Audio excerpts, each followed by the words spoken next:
My name is Connor Allen. I'm a reporter here for the Paso Robles Press. And yesterday we went and interviewed Garth Brooks. We got to sit on the press conference, and then we also got to interview a bunch of excited fans that were waiting to go see him. Wow, Trisha was so friendly, and she had such a positive energy about her that I didn't expect someone like her to have, someone of such star power. Each question that I asked her, she looked like she really had like a sincere answer, and it was just really refreshing to see someone like that be like that with someone like me. Hey guys, Connor here with obviously someone needs no introduction, Trisha Yearwood. How are you? I'm doing fantastic. How are you? Good, thanks. The first thing I wanted to ask you, because I know you've mentioned it a couple of times with the grasshoppers, you said that you're prepared this year, and so how does someone get prepared for something like that? Well, I don't even understand. I mean, you just know they're coming. I think the first time it happened to me, I was kind of like, what is happening? And the first time I stepped on one, I thought they could be an endangered species in Paso Robles. I have no idea. So now that I know, it's kind of like, all right, I'll be prepared. You just kind of have to. I mean, I've swallowed a lot of bugs while I was singing, but I don't think I could sing and take a grasshopper at the same time. So I'm hoping that doesn't happen, but we'll see. So you said you swallowed a bug while singing before, and then you just kept going? Yeah, you just have to go with protein, keep going. I mean, you have no choice. You have to just kind of. You are ultra professional. The next thing I want to know is, how do you guys prepare for a double show?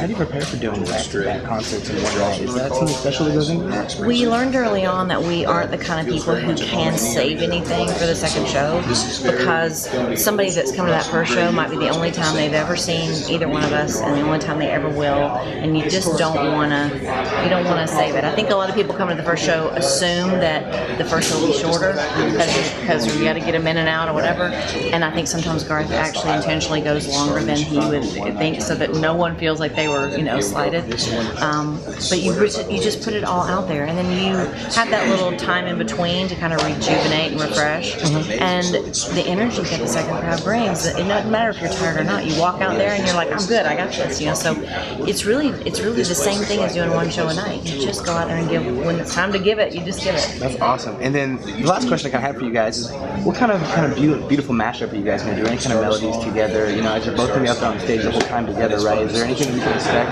that we might not have seen before? Well, I come out in the middle of the show and kind of do my set, and we do a couple things together. And we have there'll be stuff that we kind of have planned, but then you never know. And a lot of times after my show's over and I leave the stage and he continues on, he does this thing if he comes back out after for an encore, where he calls it housekeeping, where somebody's got a sign, he'll sing something. And I'm always like on standby, because half the time he'll call me up and we might do some old school, Jones and Winette, or you never know, So there's an element of that every night's a little different that's fun. It sounds like you guys are kind of going into tonight, just kind of going to go play off the crowd and see how it's going to go. So I'm really excited about There's a guideline, but that's all we got. The rest kind of an outline. Exactly. All right, well, thank you so much. Thank you, it's a pleasure.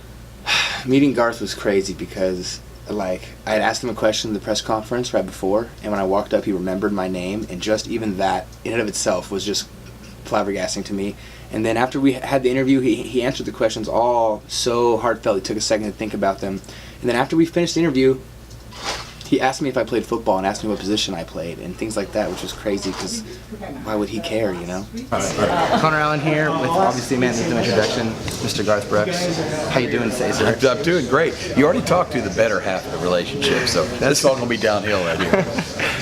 The first question that I had when I heard about you doing second show was, what's something, for someone that's reached the pinnacle like you, what keeps you motivated to do something for some small community like this, a little fair? What makes you want to get up in the morning and do 2 shows for us? I don't think numbers matter. I really don't. I think if you play for 10 or 10,000, I don't think the show should be any different.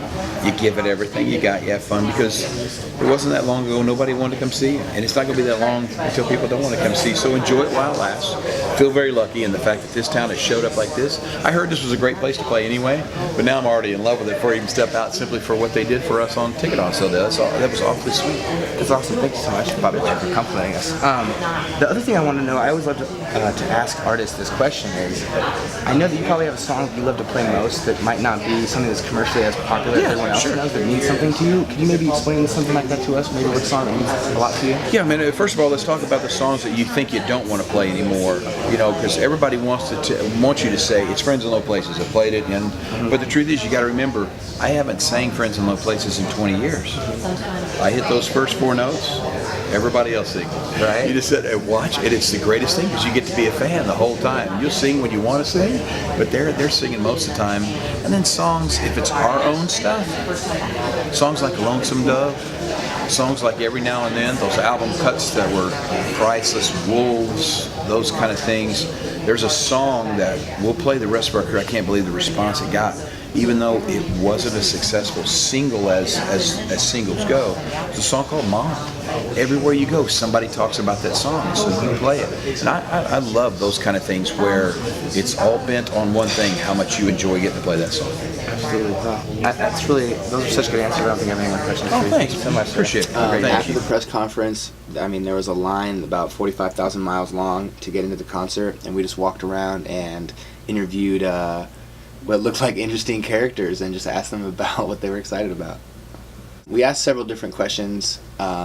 I would ask people, you know, how hot it would need to be for them not to come because it was so hot out there. Probably like 120. 120, Arizona I mean, heat? I used to pour concrete, so I pour concrete about 115. Okay. And then I'll sit in line and drink beer. Maybe like 130. 130? Woo! I'm pasty. I'm pasty. As long as there's cold beer, I'll be good. I don't know. I'm reaching my limit. You're reaching your limit? Yeah. Your limit? Okay. You guys are used to it? What's the secret then? How do you guys do it? Because you both look so good right now. Hydrating all day long. Really? Yeah. With beer, with water? Both. Well, we alternate. 2 waters of beer. 2 to 1. You've got to get the ratio right. Since you seem to be handling with such grace, how do you deal with the heat out here? Because it's like 1,000 degrees. Oh, yeah. And you guys look fine. You guys all look beautiful. How do you guys all look so Well, I'm nice? glad we're pulling it off. I mean, a lot of shaved ice and a lot of fans. I like to ask people of a collection of my favorite cheap beers from around here, you know, like Coors Light, Pabst, you know, whatever. Ask them what their favorite cheap beer was. Coors Light. Coors Light, all right. I'm drinking Bud Light because that's all they have here. Coors Light. Ooh, okay, thank you. I ladies. mean, hide the label. Well, they didn't have it here, right? No, they don't. Bud Light. Bud Light? Bud Light. Bud Light. Bud Light? 805, hey, that's okay. I like that. 805. 805? I don't know, I feel like Garth Brooks is probably more of like a Bud Light kind of guy. Yes. We're more of a Coors Light kind of girls, but we do have the 805. Silver Bullet. Yes. I like to ask people if they could name a certain amount of Garth songs. Friends in Low Places. The Dance. We can do this. I just listened to a couple on the way here. Everyone is so good, you just get them mixed up, you know? Like, they're all just the same, the same type of... Right, yeah, sure. All right. I also asked everyone what like their favorite Garth song was also. See, that's tough. I mean, I can't even tell you right now. All right. I mean, you know, Shameless, Thunder Roll. There's so many good ones.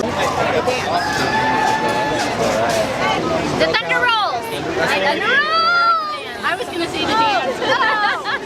I love everything Garth. I love Cheyenne and Pina Colada, all of them.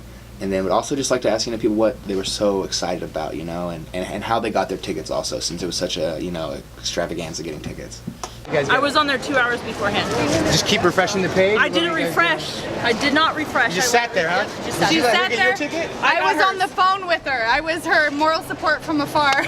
We're on our computers at 10 a.m. fighting for a ticket. We finally got one, and it was like we won the lottery, and now we are so excited to be here. We don't care if we have to wait in this line for an hour and a half. We are going to make it in, and we are going to make it the best night ever. Excited the entire time. This is my first time seeing him. I have been wanting to see him for years. When he said that he would stop touring, I'm going to Vegas. I thought I was going to have to go to Vegas to see him, so I'm just excited. Do you guys have a go-to dance movie that one of you tonight that you're going to go out? Dance move? Oh man, no, we're white, man. We're too white. We don't have any good dance moves. We got no rhythm. What are you most excited about for the Garth Brooks concert? Meeting Trisha Yearwood. Oh, I'm most excited for. all right. And so what is your favorite Trisha Yearwood song?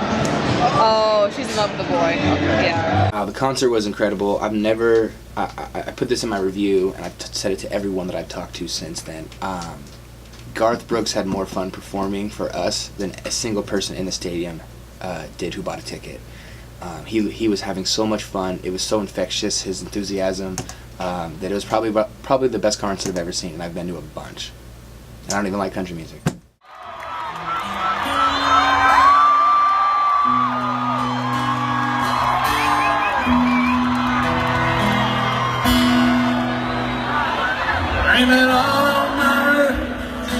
showed up in Paris, and I ruined her plan.